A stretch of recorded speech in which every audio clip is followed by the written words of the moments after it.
Muy buenos días. Eh, Antes de iniciar con mi presentación, deseo agradecer a la Asociación Mexicana de Ciencia y Tecnología Aplicada a Residuos, así como a Glorinés la invitación que me hicieron para participar con ustedes en este foro tan importante eh, y de compartir, bueno, pues algunas experiencias que hemos tenido con relación a tan importante tema. Bien, primero que nada, pues como todo en la vida, necesitamos empezar por los antecedentes. Miren, con respecto al tema de los vertederos de basura, eh, cuando llegan a su etapa final, como lo señala el texto, pues en el mejor de los casos se le pone una capa de tierra y lo abandona a su suerte, ¿no? Esto ha traído consigo que muchos sitios sean utilizados para desarrollos inmobiliarios, con las consecuencias que esto trae. Ante sus ojos está una imagen de un caso importante que ocurrió hace tiempo en Guanajuato, donde se construyó una unidad habitacional bastante grande en lo que fue un basurero, imagínense, ¿no? Eh, eh, Pocos son los casos como la Alameda Poniente y Prados de la Montaña, que como saben ustedes son sitios que fungieron como vertederos de basura hace tiempo y que de alguna forma fueron eh, clausurados, ¿verdad? Con ingeniería, ¿no? Eh, el, el que debemos de señalar con más significancia es el de la Alameda Poniente, así se le denomina cuando al sitio de Santa Fe, al tiradero de Santa Fe, cuando fue cerrado, ¿verdad? Y clausurado. Estamos hablando de 1988. En aquellos años pues, no había normatividad, no había criterios. Se hizo un cierre con lo mejor de aquel tiempo, pero que para este tiempo pues obviamente se queda corto. Cuando fue cerrada el Santa Fe y se convierte en la Alameda Poniente, surge Prados de la Montaña como un vertedero de residuos, ¿verdad? El cual fue cerrado con las normas de la EPA California de aquel tiempo. Por eso la diferencia entre ambos, ¿no? Los inversionistas y los desarrolladores de Santa Fe exigieron que se aplicara la mejor tecnología normativa, por decirlo así, en el cierre de ese sitio. Eh, bueno, ahí tienen ustedes imágenes históricas del tiradero de Santa Fe, que fungió como al igual que Santa Cruz Medellín, como los vertederos de la Ciudad de México por más de 40 años, ¿no? Con su cierre en el 88, como les dije. Entonces, cuando se cierra Santa Fe y se convierte en la Alameda Poniente, pues aparece Prados de la Montaña, que ya es un sitio con un poco más de ingeniería, como lo ven esas imágenes, lo muestran esas imágenes. Eh, Duró pocos años, digamos, por su extensión no daba para mucho, y menos para recibir las 4.000, 5.000 toneladas al día que llegaban en ese tiempo. Pero como les decía, su cierre fue de acuerdo a la mejor normatividad que había en aquel tiempo. Eh, Se desarrolló todo un sistema de extracción y captación de biogás. Desafortunadamente, pues los quemadores operan por muy poco tiempo. Me parece que aquí hubo una mala cuantificación de la cantidad de biogás que se podía extraer y no pudieron mantener en condiciones ese sistema. Actualmente, pues está así como ustedes lo ven, lo vieron, pues es un sitio con infraestructura, pero pues está inutilizado. Y la Alameda Poniente, pues es una imagen como ustedes pueden ver allí, pues en semiabandono, siendo que pues alrededor de 40 y tantos hectáreas podrían destinarse a otra cosa. Bueno, eso es lo mejor que se tenía, ¿verdad? Hasta hace un tiempo. Eh, Creo que una vez dados los antecedentes tenemos que entrar al tema de, bueno, ¿cuáles son los principios más importantes de sustentabilidad para la remediación de los basureros? Bueno, primero, el que yo le llamaría considerar la biodegradabilidad de los residuos. Eh, y esto es que le debemos darle importancia al tema de la humedad, es decir, cuando uno cierra un vertedero, cuando se crean ciertas condiciones de anaerobiosis, es importante la humedad porque a partir de la humedad los microorganismos anaerobios toman un elemento importante para su remediación, eh, para que se lleve a cabo el proceso de degradación. Entonces, no se le da mucha importancia a este punto y sin embargo es clave, ¿no? Es decir, tenemos que dar la humedad en cantidad o en la oportunidad y con los dispositivos adecuados. Ya el doctor Luis Pasteur lo señalaba en 1860, que la vida microbiana en ausencia de oxígeno es capaz de degradar compuestos orgánicos. A la fecha, pues no seguimos entendiendo esto. Esa es la estequiometría de la descomposición anaerobia de los residuos. No me voy a meter mucho en esto. Ustedes deben de estar enterados. Los residuos orgánicos se convierten primero en azúcares, después en alcoholes, a partir de ahí en ácidos grasos, posteriormente en acetato y finalmente en metano. ¿Todo eso con qué? Con humedad. Si no le damos la humedad suficiente a la degradación de la basura en condiciones anaerobias, podemos estar dejando pasivos ambientales muy importantes, como yo creo que es el caso de muchos sitios de nuestro país y del mundo también, ¿no? Esa imagen, pues lo único que nos está señalando es la ruta que siguen la materia orgánica para convertirse en metano y la importancia que juega justamente la etapa de la conversión de estos elementos en ácidos grasos. Es muy importante llegar a eso porque a partir de ahí el siguiente paso ya es la etapa metanogénica. Eh, Como lo vemos en esta otra imagen, miren, aquí vemos dos gráficos muy interesantes ambos, también familiares para ustedes, eso creo, en donde vemos en la parte de arriba el comportamiento que tiene el biogás eh, durante las diferentes etapas de degradación de los residuos y en la parte de abajo lo que ocurre con los lixiviados. Eh, Van de la mano ambos elementos. Como podemos ver, se inicia con una etapa aerobia, ¿verdad? Porque pues, el oxígeno que se queda atrapado cuando lo cubrimos tiene que ser consumido. Eh, Como dato importante aquí es que ya empieza a haber una emisión de dióxido de carbono. Eh, una vez que se termina el oxígeno que se consume, entramos a una etapa importantísima, que es una etapa intermedia o de hidrólisis, en la que los residuos orgánicos eh, tienden, ¿verdad?, a, sobre todo, a generar básicamente dióxido de carbono, pero aquí es muy importante la carga orgánica de los lixiviados. Es cuando la DQO, por ejemplo, adquiere concentraciones de hasta 30.000 partes por millón. Todo ello aportado por los ácidos grasos volátiles, ¿verdad?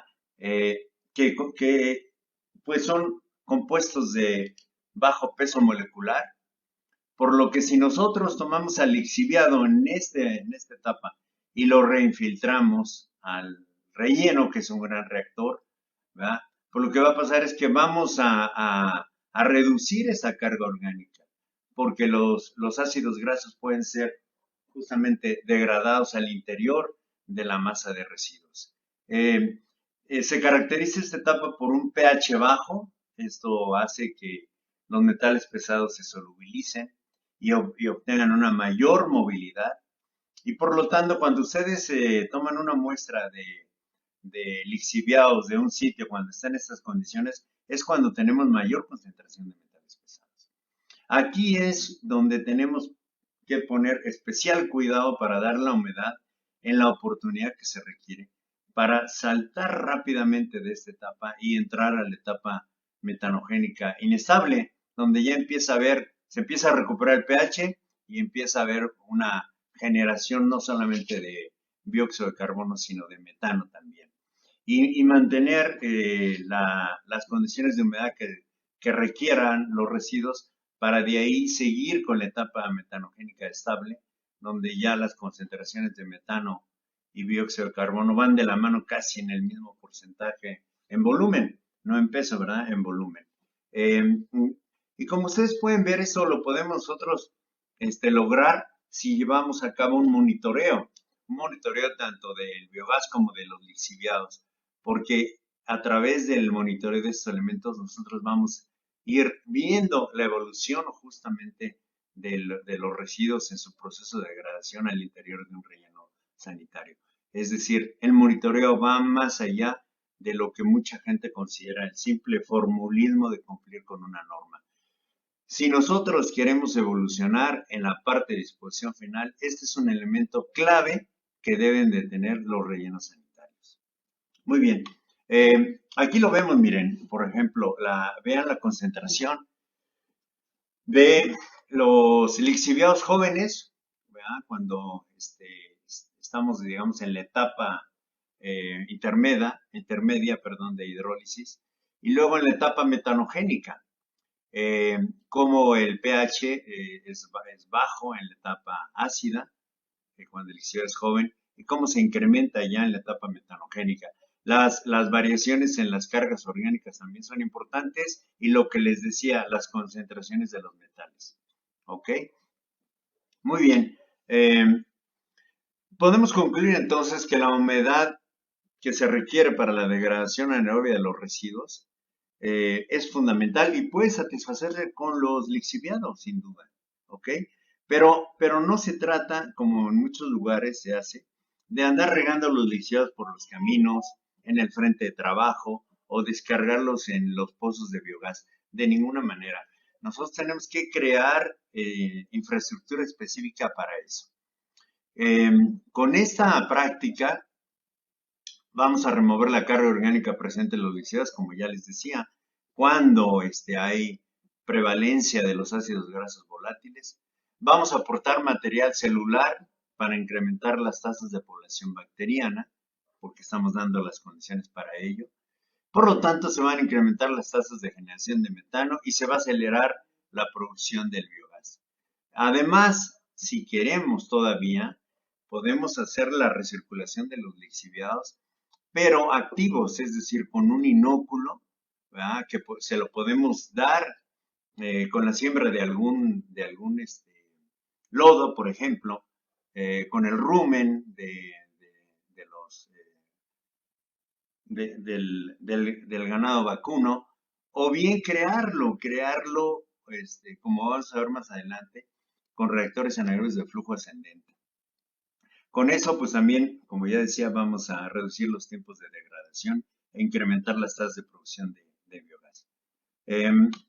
Muy bien, este sería el diagrama de proceso idealizado. Miren, el lixiviado se extrae, va a un tanque de igualación, de ahí pasa a un reactor anaerobio de flujo ascendente.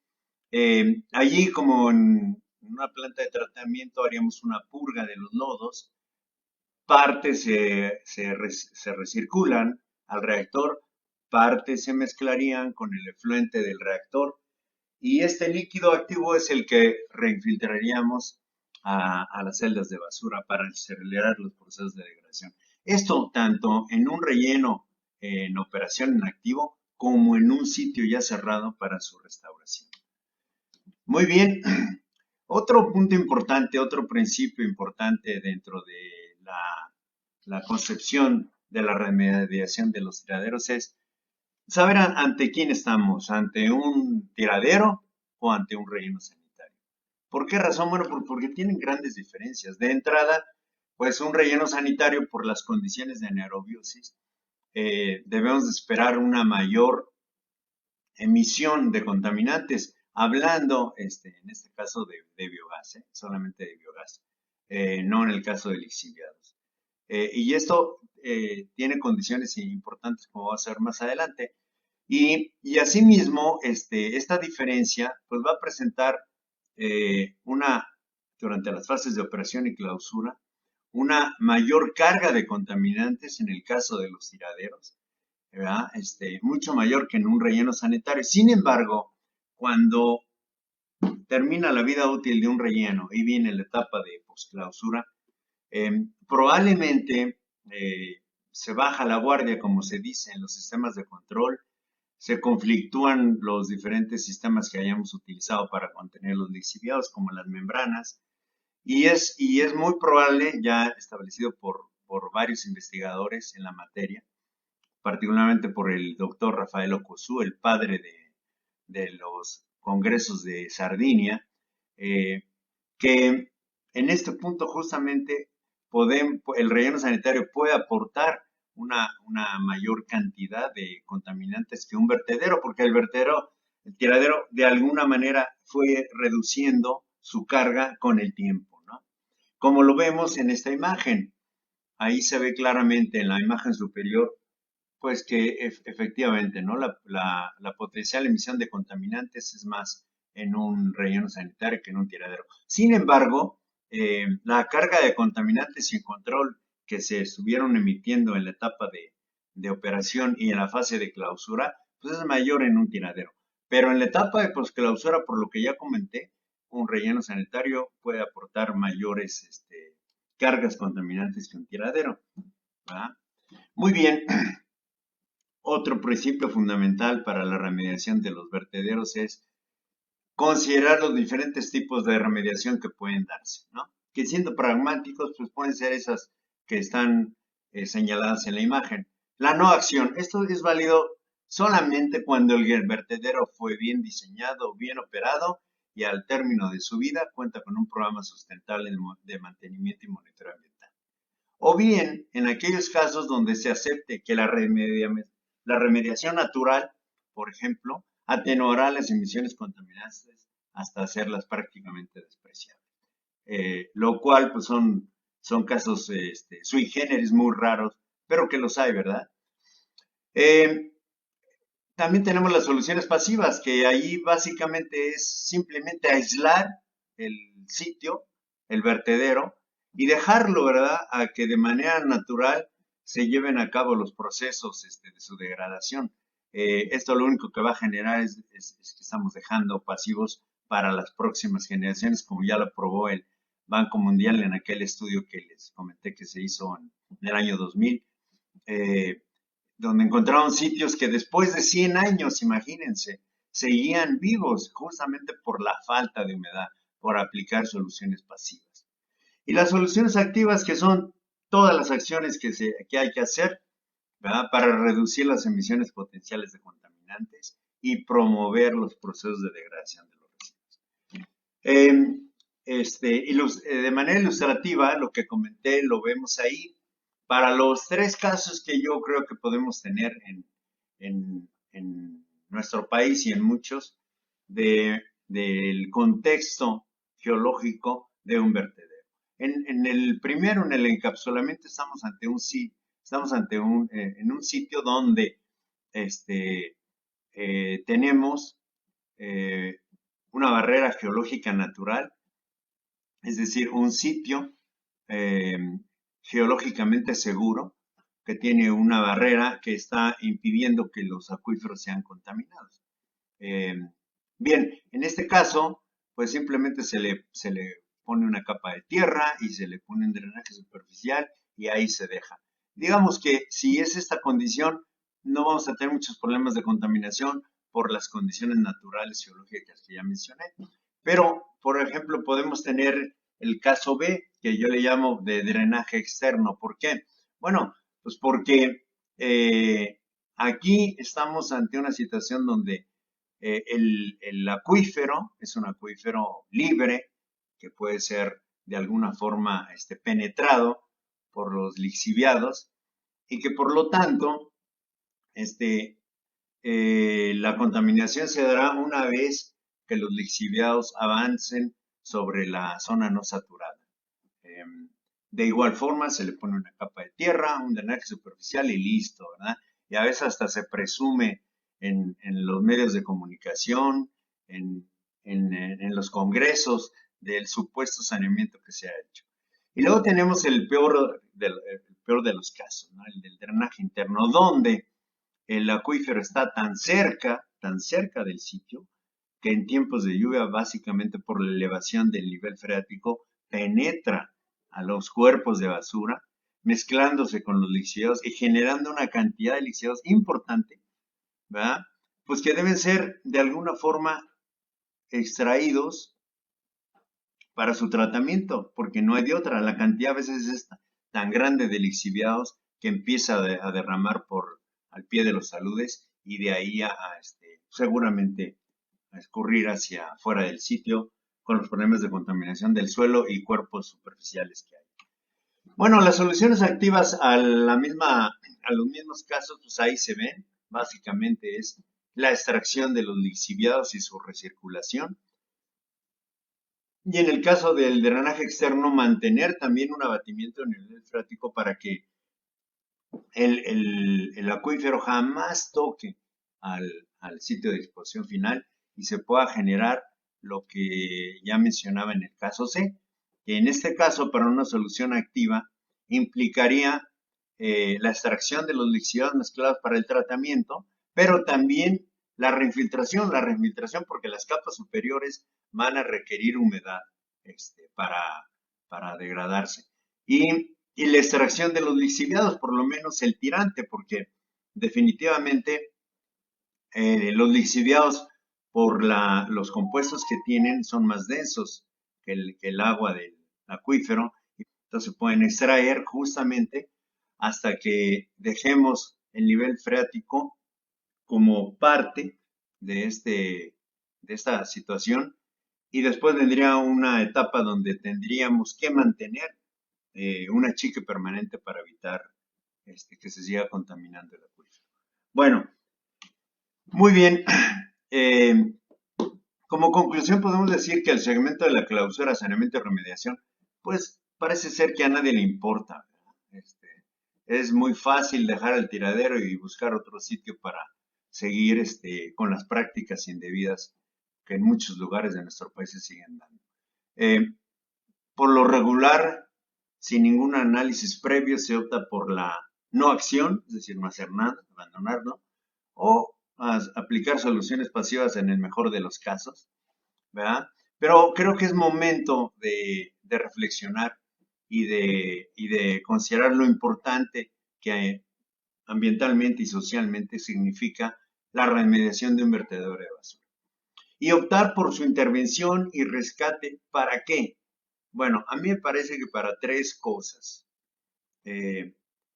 Para la conversión a un relleno acelerado, a un biorrelleno metanogénico. Es decir, el tiradero yo lo voy a tornar en un genuino relleno sanitario. O bien, lo voy a intervenir y a rescatar ¿para qué? Para convertirlo en un sitio con fines deportivos y recreacionales o de esparcimiento y no dejarlo ahí abandonado a su suerte. O finalmente, que sería la opción más interesante, minarlo cuando ya esté estabilizado y cuando ya llegó a su vida, cuando concluyó su vida útil, para minarlo, ¿verdad? Extraer materiales que se puedan aprovechar y continuar operándolo. Ahora en estos tiempos de economía circular, a mí me parece que esta opción viene a ser muy, muy interesante y que debemos de tomar en cuenta.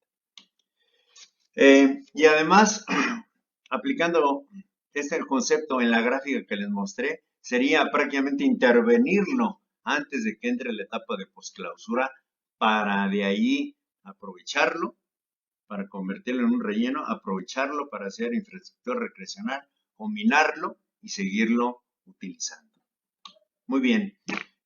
Para esto, pues es importante que también pensemos en que ya los rellenos tradicionales, pues ya no debemos de considerarlos.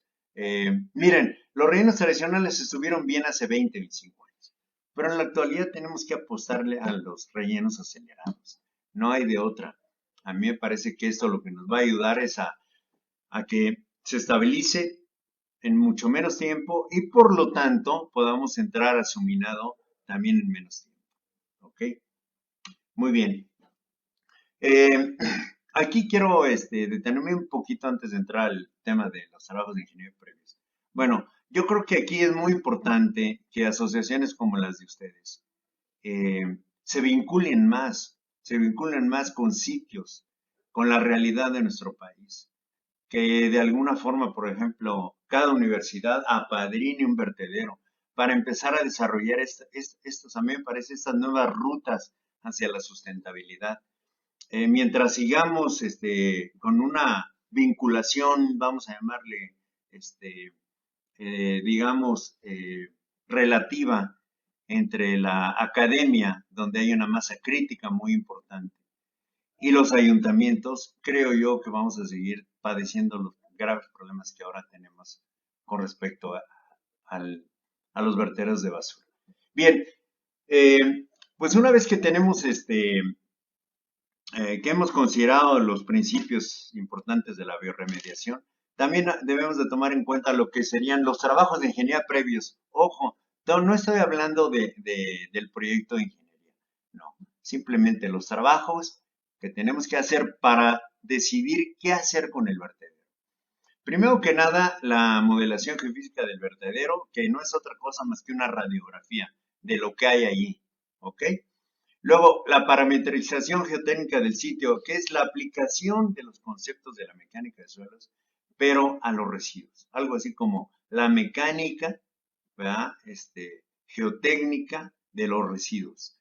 Y esto implica conocer esos parámetros. Miren, la capacidad de carga en un sitio, la compresibilidad o compactación, la conductividad hidráulica, o sea, la permeabilidad, la presión de poro por la humedad contenida y la resistencia al corte para determinar si un sitio puede deslizarse o no.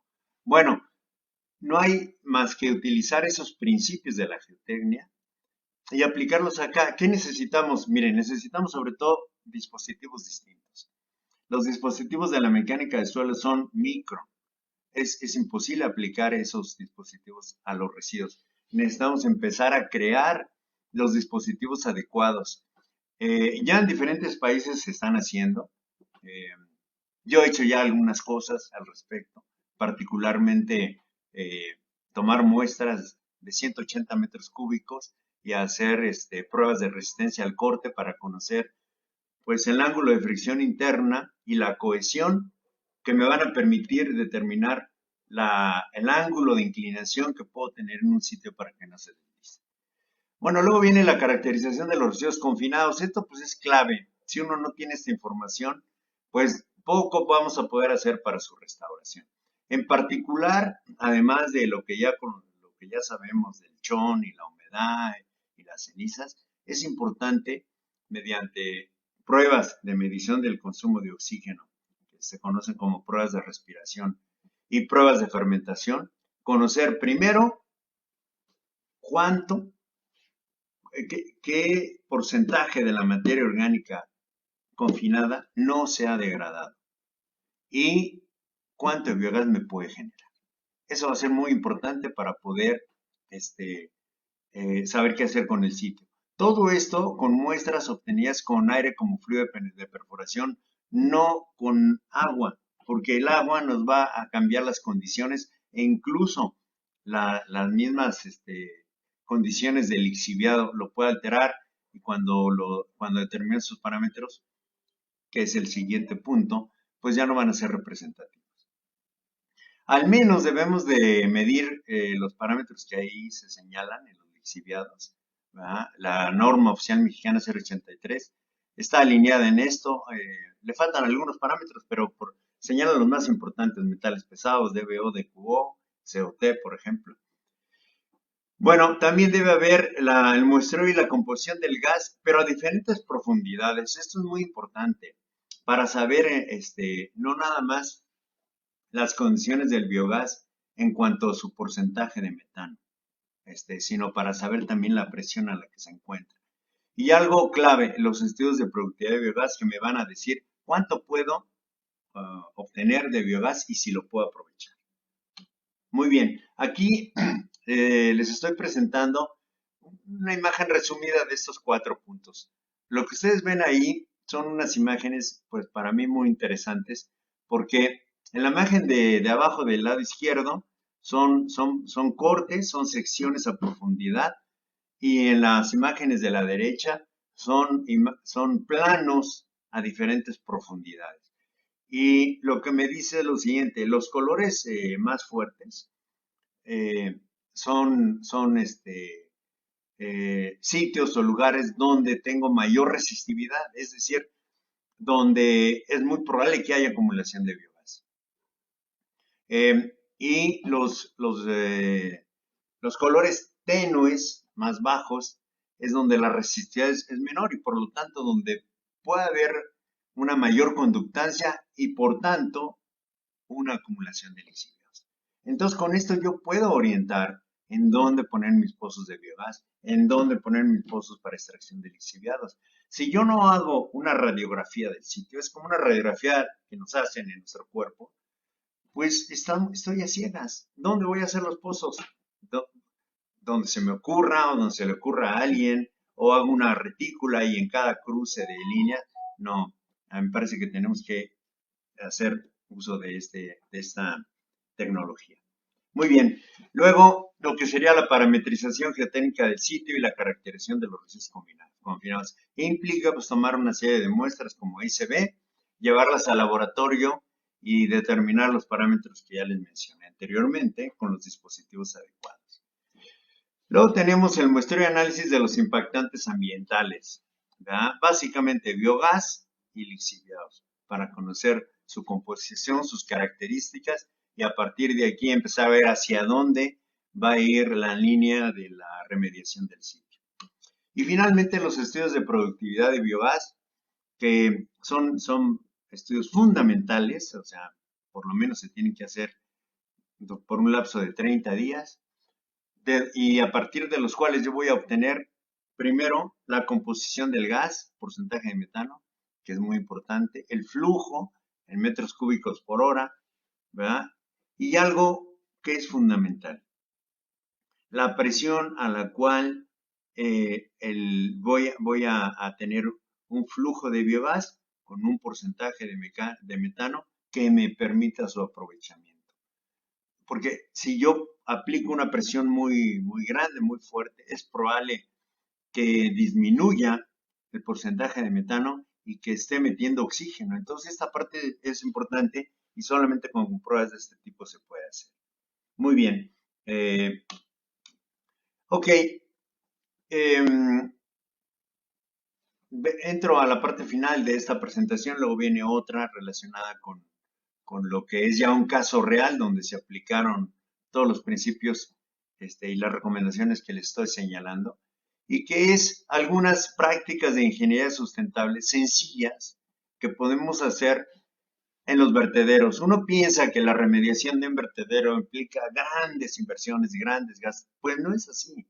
Me parece que hay formas de abaratar mucho esta parte. De entrada, miren, imagínense un vertedero de basura abandonado. Bueno, un punto importante es empezar a hacer infraestructura para la captación de los lixiviados, o sea, subdrenes de captación. Y no es otra cosa más que una zanja al pie de los taludes en donde vamos a colocar una tubería perforada en su mitad superior para que funcione como canal, empacada en material granular y envuelta en un geotextil. De tal manera que capte yo los lixiviados, que no me escurran y vayan más allá y los lleve a un cárcamo, ¿verdad? Para que después de ese cárcamo, como lo vemos aquí, yo pueda llevar esos líquidos a un módulo de acondicionamiento de lixiviados para, como ya les decía, tornar la DBO, la DQO en material celular y a partir de ahí generar un líquido activo que puedo yo refiltrar para acelerar el proceso de degradación con dispositivos e instalaciones como las que ustedes ven ahí, que son sumamente sencillas y que podemos hacer sin ningún problema y sin grandes gastos. Muy bien. Otro punto importante, lo que es la reinfiltración de los líquidos activos. O sea, como les decía, No hagan lo que sucede en muchos lugares. Regarlos por cualquier lado, en los caminos, en el frente de trabajo. Lo peor, descargarlos en los pozos de biogás, porque lo único que están haciendo es sacar un biogás con muchísima humedad, que luego para su utilización, pues va a ser muy costoso eliminar la humedad, ¿no? No, tenemos que hacer dispositivos ex profeso para ello. Y ahí hay diferentes formas, ¿eh? Yo les estoy mostrando uno que nosotros aplicamos, que es hacer unas zanjas concéntricas. Este, una vez que ya se cubrió la celda con material térreo, hacemos las zanjas hasta dónde, hasta llegar a la basura. Allí voy a poner una serie de tuberías perforadas en todo su cuerpo y cubiertas con un geotextil para evitar que se colmate y conectarlas a un tubo, a una boca de refiltración, que así les llamamos, ¿verdad? Después estas tuberías se empacan, como ahí se ve, con material grueso, se envuelven en geotextil y después ya se le pone una cobertura que puede ser el mismo material producto de la excavación. Em, y luego lo equipamos con su brida, con su tapa, y hacemos una conexión rápida de tal manera que como ahí se ve en la imagen, ustedes pues pueden conectar los líquidos activos y asegurarnos que la zona del área de influencia de ese dispositivo va a tener la humedad requerida. ¿Ok? Esto también pues, hay que calcularlo. Bueno, en cuanto al biogás, también uno piensa que hay que llevar grandes perforadoras para hacer pozos y hacer la instalación. No, miren, también podemos optar por utilizar maquinaria pesada, excavadoras, para crear, vamos a llamarle zanjas o excavaciones dentro de los cuerpos de basura y hacer, crear ese tipo de estructuras como las que se ven, que básicamente son como gaviones conectados a una tubería, la cual después se cubre, se tapa con tierra, se le pone una tubería como la que ven ahí, como una especie de cárcamo, como registro, digámoslo así, y se equipa con dispositivos para poder estar midiendo el flujo, la composición, la temperatura y la presión, como el que se ve allí. Que incluso eh, son dispositivos que se tienen que importar, no son caros, pero por ejemplo, los podríamos estar haciendo en México. En cualquiera de sus universidades se pueden empezar a desarrollar ese tipo de dispositivos. Bueno, y esto que también es importante, muchas veces uno piensa que para tener un quemador, pues hay que invertir demasiado. Y no, miren, aquí por ejemplo les estoy mostrando un quemador artesanal, ¿verdad? Construido con un quemador chino que me encontré ahí en el mercado y que funciona con la presión interior, la propia presión con el que tenemos dentro del biogás, están funcionando esos quemadores. Y así los podemos mantener, su estructura está hecha para que el viento no los apague. Y esto también podemos hacerlo y hacer pruebas para ir mejorando las condiciones y tener un quemador pues ya no tan hechizo, en mejores condiciones que podamos desarrollar en nuestros sitios de disposición final. Bueno, y finalmente algo novedoso que estamos haciendo, que es, por ejemplo, la utilización de llantas, que es el dolor de cabeza principal en los vertederos. Utilizar las llantas para hacer los subdrenes para la captación de lixiviados, como ahí se ve. Y no solamente para eso, sino para empacar las fosas donde se acumulan los lixiviados, empacarlas, ¿verdad? Llenar, es decir, esa fosa, para después cubrir estos sistemas con una membrana, como ahí se ve, colocar un cárcamo conectado a la parte inferior de estos dispositivos, a través del cual voy a extraer el lixiviado para hacer su reinfiltración. Es otra forma de hacerlo. Y en la parte superior, lo que estoy captando es el agua pluvial. Esto me resuelve un problema grave que en los sitios, que es la mezcla del agua pluvial con los lixiviados, generando volúmenes tremendos que después generan un gran impacto en el ambiente. Entonces, de esa manera separa el agua pluvial, que puedo aprovechar luego para el riego de caminos, riego de plantas, por ejemplo, y el lixiviado que queda en la parte de abajo, puedo agregarle un inóculo para que mientras esté dentro de ese cuerpo, esté convirtiéndose la carga orgánica en material celular. Muy bien, hasta aquí esta primera parte de mi presentación, ¿verdad? Les agradezco su tiempo y vendrá una segunda parte donde ya es la presentación de un caso real, un caso me parece de referencia, eh, por las condiciones que representa este sitio, por su magnitud y porque de alguna forma nos ha dejado lecciones aprendidas que debemos de tomar en cuenta para la restauración de los vertederos de basura.